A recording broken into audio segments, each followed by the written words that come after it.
Our players this morning from your left are General Forrest McCartney, KSC Director, Robert L. Crippen, Shuttle Director, NASA Headquarters, and KSC Launch Director, Bob Seek. We'll start off with General McCartney. Well, good morning. It was certainly a nice morning here in Florida, and we're delighted to see Atlantis come back to Kennedy. It came back in great shape, and I think it was a great morning for our landing, great morning for America, and I was just pleased to be here and be a part of that. I guess that what I would like to comment on is that the mission itself went off superbly, from deploying the teeters through the number of secondary experiments that the crew had to perform, and the hardware supported the vehicle. The Atlantis was about as clean as they come. We had very few problems with the team to work, and it was about as perfect a mission as you can find as far as I'm concerned. Well, nothing motivates this team more than a launch than a landing here at Kennedy, particularly when it's a planned landing and at the conclusion of a safe and successful mission. It keeps the team up here on the peak, which is exactly where you want it. A preliminary assessment of the vehicle, and it's just preliminary, is that everything really looks fine. And our turnaround process for the next mission for this vehicle, Atlantis, in November, is already in work and at this point on schedule. We can take questions at this time. Beth? Bob, for either of you, what, if any, tire damage did you have today? Yeah, let me go ahead and comment. We had a chance to take at least a preliminary look at the tires, and we need the experts to take a look at them. They looked in very good shape. The left inboard tire did show some wear on when it went into the cords on its shoulder, and it was the downwind tire from a landing. It looked like they were fully capable of doing their job, and I didn't consider what I saw any real problem. I didn't hear you said it was the downwind tire. Yes, Is that what you it said? was the left inboard tire on the outside was the one that showed a little bit of cord wear. Marcia? Marcia Dunn, Associated Press for Captain Crippen. Does today's landing make you feel a lot better about resuming Florida landings from here on in? What's your outlook with the next flight and after that? Well, today's flight just did what I knew the vehicle was capable of doing, given pretty weather down here in Florida, and today was about as nice as you could ask for. And the vehicle in full-up operating condition, there's no reason we can't land here, and that was the reason that we made the decision to go ahead and put Kennedy back prime, because we were happy with the new carbon-carbon brakes. And we will treat it as prime within the criteria that we've laid out, which are rather restrictive on weather. The next flight will also should have Kennedy prime for the UARS flight we have in September, but as the General and I were talking, last year we were worrying about some hurricanes about that time of year and a few other things that we have to deal with, and we'll just have to weigh that. We'll be able to land some here, we'll be able to land some in California. Jay? Two questions for Captain Crippen. Were the tires comparable to the concrete runway landings at Edwards, and also for Mr. Seek rollout tomorrow on schedule for Discovery? We normally don't see the cord wear like I described on the runway at Edwards, because it is very smooth. Out here, you know, when we had the runway was originally designed to handle very heavy rainfall. Prior to return to flight, we went in and took off 3,500 feet. We trimmed it down. It still has what I would call a corduroy type surface that does have a preponderance for somewhat higher tire wear.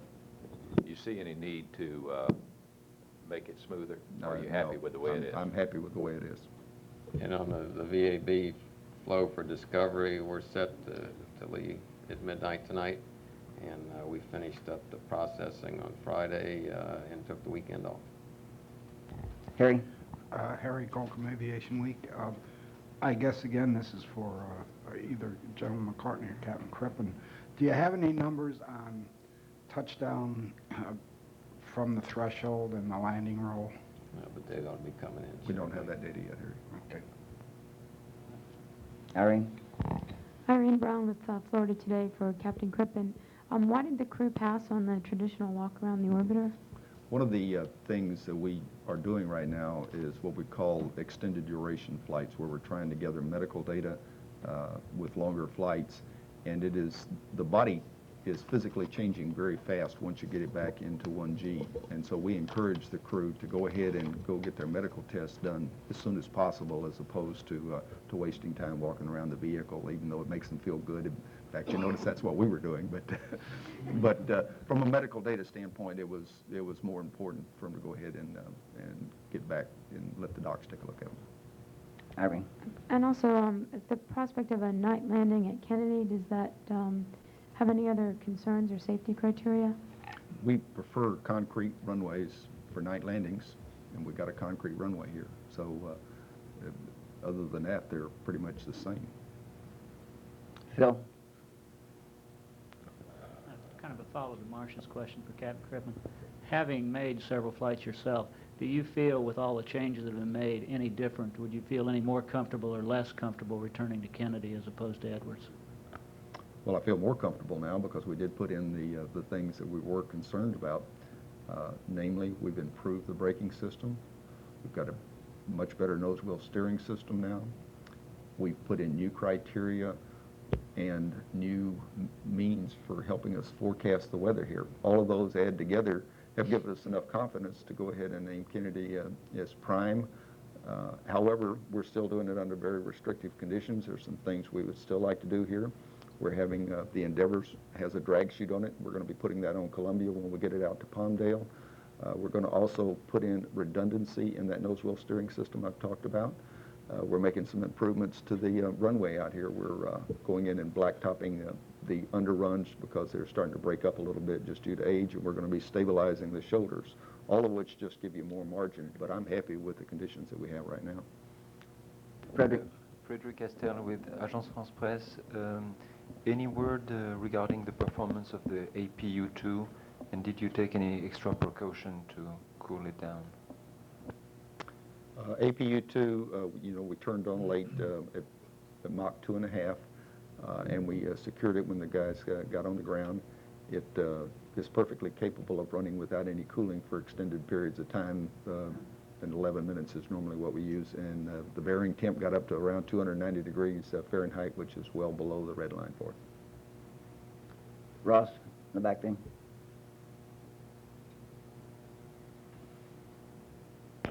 I need to stand up. Ross Cavett with Channel 9. Can you describe the tire wear on this tire compared to the Discoveries last time? And I have one quick follow-up. Well, there was quite a bit of difference between the one we had last time. We had one that had a considerable amount of its surface that was damaged last time. This one had a small amount of one edge that had damage, and I believe we also had a second tire on Discovery that also had some tire wear as well. So this is not anything even though I didn't consider that all that bad, this was much less than that. Secondly, is the delay the astronauts had getting out of the orbiter going to affect the medical tests in any way? Do you know? I didn't know they were delayed. Slightly, I think they were slightly delayed. It was pretty close to on time as far as getting them out. Okay, and one more for Bob Seek. Now that you have the orbiter back here a little earlier than you're used to on a normal situation, does it make the team feel more comfortable getting right to work on the orbiter? Sure, and the flow for this to meet the November target, although there's not a firm date set yet, this just puts more contingency in that, some more days off. Phil? For Captain Crippen, we had two landings last year where the missions were affected by questions of KSC Edwards. STS-35, the Astro mission was cut a day short because the weather was getting worse at Edwards, and therefore they decided to land there a day early. STS-37 was stretched a day, and then both sites were good, and Edwards was prime. Under the current conditions, would those flights have? Would you feel good about having those flights land here? I'd have to go back and review the specific conditions, but at this time, with the mods, you remember that we didn't have the carbon-carbon brakes on the Columbia at the time, that we had the beryllium brakes. And I believe that was also true on 37 when it landed. and we had developed more confidence in the Beryllium brakes, but they still were not as good as what we're currently flying. So we were waiting to get all of the things in place. Dan? Yeah, Dan Billow from WESH-TV. Captain, I wonder if you see this mission as a bit of a milestone, not only because of the planned landing here, but more so because of the duration of the mission being driven not necessarily by a payload or by what you were doing, but apparently driven by the fact that you want more data on extended stays in space. Well, Dan, we've been on a course to extend the capability to fly in space, and the immediate goal that we're looking for is to 16 days, which we're going to put to Columbia, develop it from a system standpoint such that it can fly that. We've already done several missions of about this duration, and you'll be seeing more because we think it's important to understand physically what's happening to people as they stay in space, and that is prime science. So that's a good reason for staying in orbit as far as we're concerned. Okay, just one more quick one. I had the opposite impression on the crew egress, which probably tells you we all have active imaginations, but I was kind of getting the impression they wanted to get the heck out of the orbiter as quick as they could. What's your impression? Well, once you've landed and you've done your job, there's no reason to stay there. So I'm sure that they were just as soon go ahead and get out. Plus, those suits that they wear are fairly warm. I don't know if you could see, they were perspiring pretty good. So I'm sure they were happy to go ahead and climb out of the vehicle as soon as we could get them out. Sue, did you have your hand up? It's too bad we don't have Dick Truly here, or Bill and Nor, but Bob Crippen, will you tell us, please, if you can, if and who put up the commander to all these commercials about the space station? I think Colonel Blahad was expressing what most of the people in the astronaut office feel, that the station is very important to this country and what we're going to be doing in space. And I thought John was expressing himself very well. Jay? With John Young, and John was quoted the other day in a story saying again that he still feels like it's unsafe to land here because of weather and because of the swamp and what have you. You said a while ago you're totally confident in the system the way you have it now. I assume from that you're in disagreement with your old flying buddy? John and I have had some disagreements in the past about various things, but John is sort of my mentor.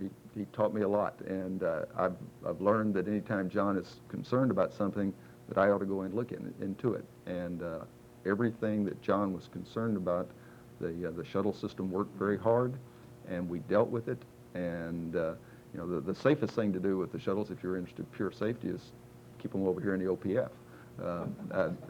But there is a certain amount of risk with the operation. I believe there probably is some small delta associated with coming here to Kennedy as opposed to Edwards, but I believe it's well within the vehicle's capability. And it also, if you think about what we're doing with the vehicle, there is some risk every time we ferry it across country. And so it's a matter of trading off those risks. And you're right, everybody does not always agree. It was my decision that we were ready to come back into Kennedy, and again, I felt very comfortable with it as long as we live within the criteria that we've outlined. You still see no reason to hit the bulldozers out? No, wait a minute, Jay, please. There's no mic there. Bray, Pinellas Park News, St. Petersburg. Good afternoon, sir. For Captain Crippen, sir, I'd like to ask, in recognition of the fact that over the last few years, especially, the NASA program has been facing cutbacks, financial cutbacks, and budgetary restraints from Congress and from Washington. What sort of effect on a long-term basis, if you can make Kennedy the main landing center as opposed to Edwards, and then bringing the shuttle piggyback back over here, what sort of a long-term effect do you think that will have upon their budgetary review, sir? There is, in fact, General McCartney or Bob might want to comment more on the budget, but there are some savings associated with not having to go out there. It saves us time back here. It saves us travel of sending people out. And that will help. It certainly is not going to, I've got significant challenges as far as monetary and what we're doing in the budget. This will help, but it's not going to be the total answer. One of the things that it really does, from my standpoint, that makes me feel comfortable is it gives these gentlemen more time to work on the vehicle and deal with contingencies that we might run into, thereby making it a little bit more easy to make some of the launch schedules that we give them. Wait a minute, sir. Wait for the microphone. Words, do you think the cost savings will be significant? I think that I'm not sure what significant means to you, but I believe they will be considerable, and they're worth working to achieve. Now, but we're still going to be landing in California. The weather here is going to end up dictating that sometime. And for your information, the way I've cut my budget up at this time, and it was somewhat arbitrary, I'm budgeting to land approximately 60% of the flights in California and approximately 40% here.